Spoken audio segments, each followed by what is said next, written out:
اس خبر کو سننا بھی گوارا نہیں تھا، اور پھر بیٹی کے ذرا سمجھ بوجھ پیدا ہونے کے فوراً بعد باپ جو ہے اپنی بیٹی کو زندہ درگور کر دے، تو انسانیت کس نہج تک پہنچنے کے بعد آج بڑے سے بڑا ڈاکو بھی اپنی اولاد سے پیار کرتا ہے، چور بھی اپنی اولاد کو پیار کرتا ہے، جو بڑا ظالم کوئی فوجی بھی اگر ہوا تو وہ بھی اپنی اولاد سے، اپنے گھر والوں سے اس کو ترس آتا ہے، دوسروں پر اگرچہ وہ مظالم ڈھائے، لیکن انسان کس قدر ظلم و ستم کی انتہا کو پہنچنے کے بعد ہی ایسی حرکت کر سکتا ہے، اس کا تصور بھی آج ناممکن سا نظر آتا ہے۔ آج کل بھی اکا دکا ایسے خونی قسم کے، خونخوار قسم کے لوگ، درندوں سے بھی خطرناک نظر آتے ہیں کہ جو اپنی اولاد پر وار کر دیتے ہیں، نعوذ باللہ من ذالک۔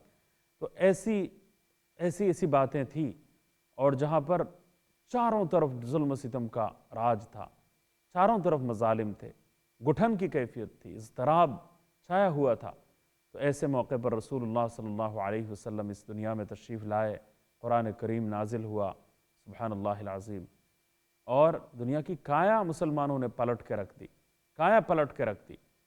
تو جس اسلام نے ظلم و ستم کا خاتمہ کیا، جس اسلام نے مزدوروں کو ان کے حقوق دلوائے، خواتین کو زندہ موت کے ہاتھ سے ان کو بچایا، خواتین کو ان کے حقوق دلوائے، اور جس نے انصاف کا راج پوری دنیا میں قائم کیا، اور جن مسلمانوں کے ہاتھوں میں لوگوں نے اپنی حکومتیں انصاف کی بالادستی کے لیے حکومتیں ان کے حوالے کر دیں، جہاں وہ تجارت کی غرض سے گئے، لیکن لوگوں نے اپنی خوشی اور اپنی مرضی کے مطابق سبحان اللہ حکومتیں مسلمانوں کے حوالے کر دی، ملک ان کے حوالے کر دیے۔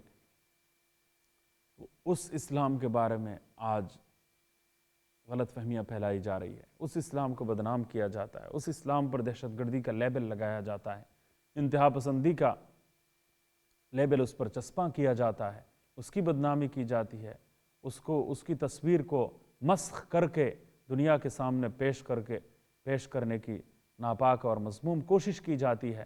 ان تمام حالات کے مقابلے میں ہمارے پاس کوئی چیز بظاہر نظر نہیں آتی، اور ہم مقابلے کی پوزیشن میں بظاہر نظر نہیں آتے۔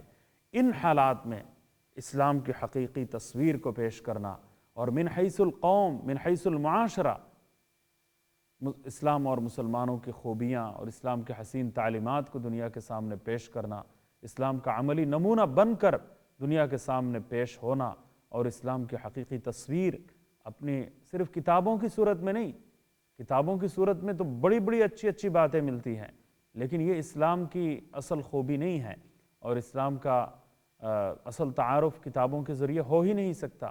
مسلمانوں نے یہ کام نہیں کیا۔ رسول اللہ صلی اللہ علیہ وسلم کو اپنے خط میں صرف یہ جملہ لکھ دینا کافی تھا کہ کسی سپر پاور کو یہ جملہ آپ صلی اللہ علیہ وسلم اپنے خط میں لکھ رہے ہیں، اسلم تسلم، کہ تم اسلام قبول کر لو سلامتی پا جاؤ گے۔ سبحان اللہ، اسلام قبول کر لو سلامتی پا جاؤ گے۔ تو اسلام کے قبول کر لینے کا لازمی نتیجہ یہ ہے کہ سلامتی تمہیں حاصل ہو جائے گی، قرار تمہیں نصیب ہو جائے گا۔ تو اتنی سی بات کہہ دینا کافی تھا، کیونکہ سارے مسلمان اسلام کی تعلیمات کا عملی نمونہ تھے۔ مسلم معاشرے میں جو کوئی بھی آتا تو یہاں پر اس کو مسلمانوں کے معاملات، لین دین اور معاشرتی زندگی کی خوبیاں جھلکتی ہوئی نظر آتی تھی، چھلکتی ہوئی نظر آتی تھی۔ سبحان اللہ۔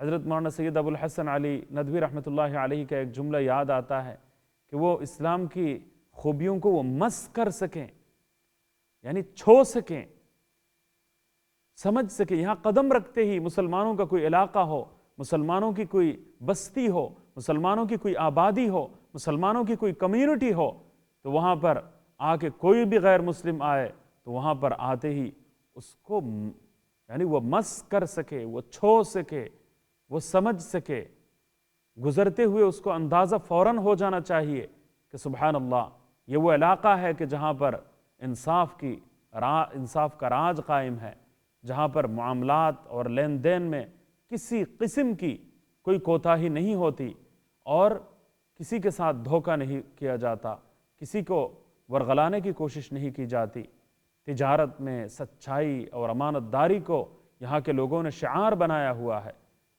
یہ دھوکہ دہی نہیں کرتے، غلط بیانی سے کام نہیں لیتے، جھوٹ اور فریب کاری سے ان کا کوئی واسطہ نہیں ہے. یہاں پر کوئی کرائم نہیں ہے، یہاں پر کوئی کسی کو یہاں پر جان اور مال اور عزت و آبرو کو مکمل طور پر تحفظ حاصل ہے. تو یہ باتیں، یہ خوبیاں جو ہے وہ محسوس کر سکیں. یہ بات جب ہوگی، یہ کب ہوگی؟ اسلام کی تعلیمات کو عام کرنے ہی کے نتیجے میں یہ بات حاصل ہوتی ہے، ماحول بنانے کے نتیجے میں یہ بات حاصل ہوتی ہے. اور ماحول کب بنے گا؟ جب اسلام کا چرچا کیا جائے گا، اسلام کی تعلیمات کا چرچا عام ہوگا، اور قرآن اور سنت کی اور علم وحی کا چرچا جب عام ہوگا، اور پھر ہم اس ایک مشنری سوچ کے تحت، ایک مشن کے تحت اسلام کا علم بلند کیے ہوئے ہم آگے بڑھیں گے کہ نہیں، جس علاقے میں جائیں گے پہلے میں اپنی ذات میں اصلاح کی شمع روشن کروں گا، اپنی ذات میں اصلاح کا چراغ میں روشن کروں گا، اصلاح کی قندیلیں میں فروزاں کروں گا، اور پھر اس کے بعد جو ہے اپنے گھر والوں میں یہ خوبیاں میں عام کروں گا، اور پھر اس کے بعد جو ہے راتوں رات پورے معاشرے کی کایا نہیں پلٹ جاتی، پورے معاشرے کی صورتحال یکسر راتوں رات تبدیل نہیں ہو جاتی. حسن کردار ایک ایسی خوشبو ہے جو بالآخر پھیل کر رہتی ہے، اور اس کے نتیجے میں پہلے انسان اپنی ذات میں اصلاح کی شمع روشن کرتا ہے، پھر اپنے گھر والوں تک جو ہے وہ اس کی خوبیاں پھیلتی ہیں اور تعلیمات عام ہوتی ہیں. پھر اس کے بعد چراغ سے چراغ جلتا ہے، ایک چراغ سے دوسرا چراغ جلے گا، دوسرے چراغ سے تیسرا چراغ روشن ہوگا، تیسرے سے چوتھا چراغ فروزاں ہوگا، اور یوں افراد کی اصلاح کے نتیجے میں معاشرے کی اصلاح کا راستہ ہموار ہوگا. سبحان اللہ العظیم. بہت اہم بات ہے. لوگ دنیا میں سب سے زیادہ کوئی برا انسان جو ہے وہ بھی یہی کہتا ہوا نظر آتا ہے کہ سارے لوگ خراب ہو گئے ہیں اور لوگ جو ہے اچھے نہیں رہے، لوگوں میں چوریاں بڑھ گئی، ڈاکہ بڑھ گیا، اور یہ ہو گیا اور وہ ہو گیا، اچھے لوگ ملتے نہیں ہیں. سب سے زیادہ جو معاشرے میں خراب ہے وہ بھی دوسروں کی برائی کا رونا روتا ہوا نظر آتا ہے. الامان والحفیظ.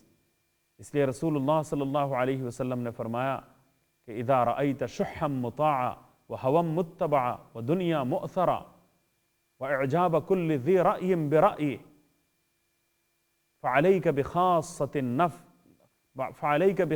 النفس ودع عنک امر العامہ. کہ جب تمہیں چار باتیں نظر آئیں گی کہ حکومت جو ہے وہ بخیلوں کے حوالے کر دی جاتی ہے، قیادت اور معاشرے کی سیادت اور قیادت اور رہنمائی اور لیڈرشپ ایسے لوگوں کے پاس ہے کہ جن میں کسی قسم کے کوئی خوبی نہیں ہے، وہ بخیل ہیں، اور انتہا بخل کی وجہ سے تو بے شمار برائیاں ان میں در آتی ہیں. اور کیا؟ اور خواہشات نفسانی کی پیروی کرنے والے جو لوگ ہیں وہ ان کی تعداد بڑھ جائے گی.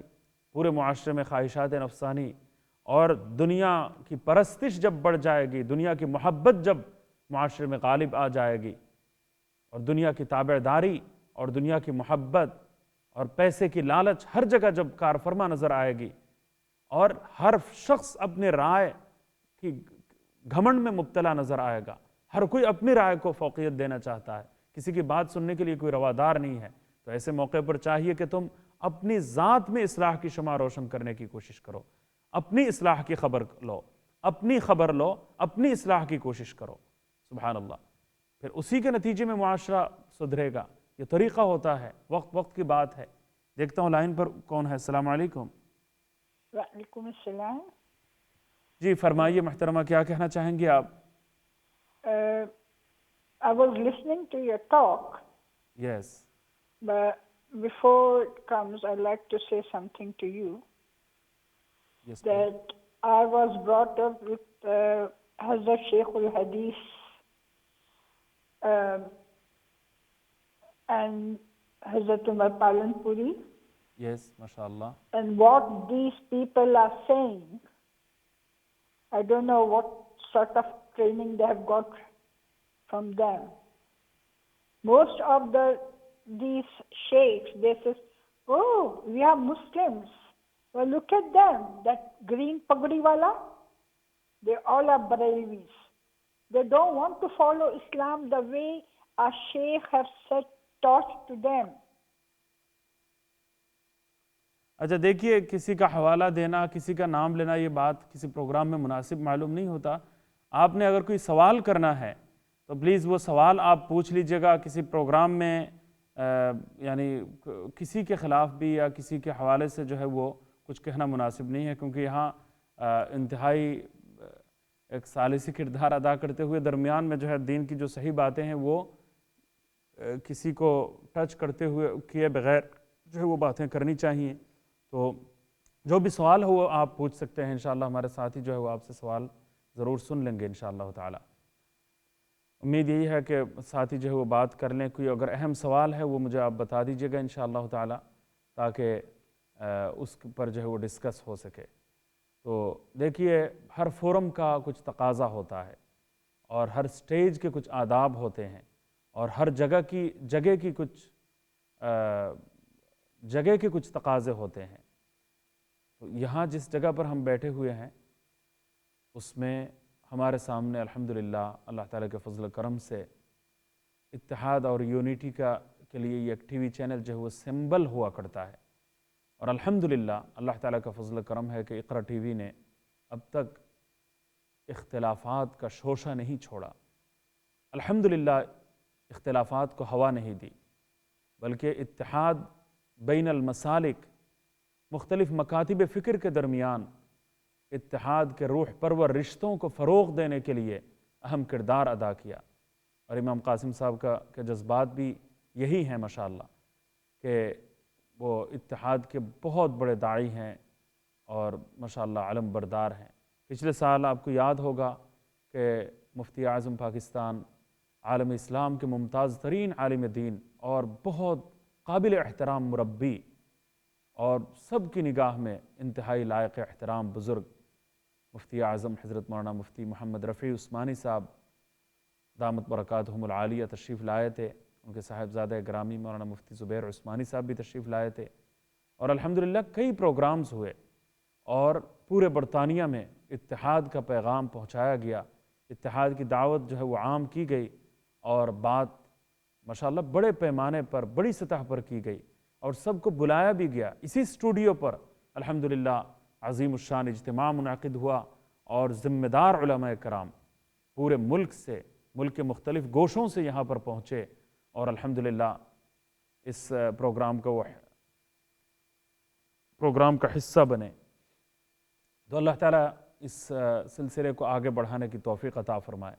تو ہم انشاءاللہ تعالیٰ اتحاد کی باتیں، یکجہتی کی باتیں، محبت کی باتیں یہاں سے ہم زیادہ سے زیادہ پیش کریں گے تاکہ پورے معاشرے میں اتحاد اور محبت پیدا ہو.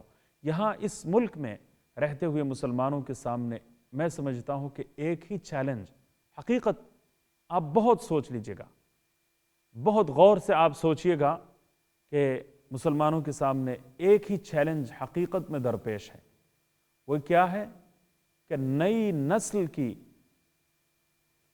حفاظت، نئی نسل کے دین و ایمان کی حفاظت کی جو بھاری بھرکم ذمہ داری ہے، اس پر توجہ دینا اور اس فریضے سے سبکدوش ہونا اور ایسے انتظامات کر کے دنیا سے رخصت ہونا کہ ہماری اگلی نسلوں کو دین اور ایمان کی خوراک ملتی رہے اور دین کی تعلیمات سے ہماری نسلیں آراستہ ہوتی رہیں اور ان کے اندر دین سے کسی طور پر جو ہے وہ دوری پیدا نہ ہو اور یہاں کا معاشرہ، یہاں کی کرائمز اور یہاں کی برائیاں ان کے وجود کو مٹھا نہ ڈالیں. الحمدللہ ہمارا رشتہ بزرگوں کے ساتھ، علماء دین کے ساتھ، اسلامک اسکالرز کے ساتھ، دینی مدارس کے ساتھ، اللہ والوں کے ساتھ کافی حد تک اب بھی موجود ہیں. لیکن خاص طور سے برطانیہ میں، یورپ میں، مغربی دنیا میں، ویسٹرن ورلڈ میں جو مسلمانوں کی جو نئی نسل ہے، اس نئی نسل کا رشتہ دین اور اسلام کے ساتھ انتہائی مضبوط طریقے سے کیسے استوار کیا جائے، کس طریقے سے ان کا رشتہ قائم کر دیا جائے اور وہ ہماری حقیقی میراث سے آشنا ہو جائیں، اس کو اپنی حقیقی دولت سمجھنا شروع کر دیں۔ دین جو اپنا اصل اثاثہ ہے، ایسٹس ہے، اور اس کی حفاظت ہر قیمت پر کرنی ہے، اور آئندہ نسلوں کو بھی اسی دین پر گامزن کرنے کے لیے اپنی کوششیں تیز کرنی ہیں۔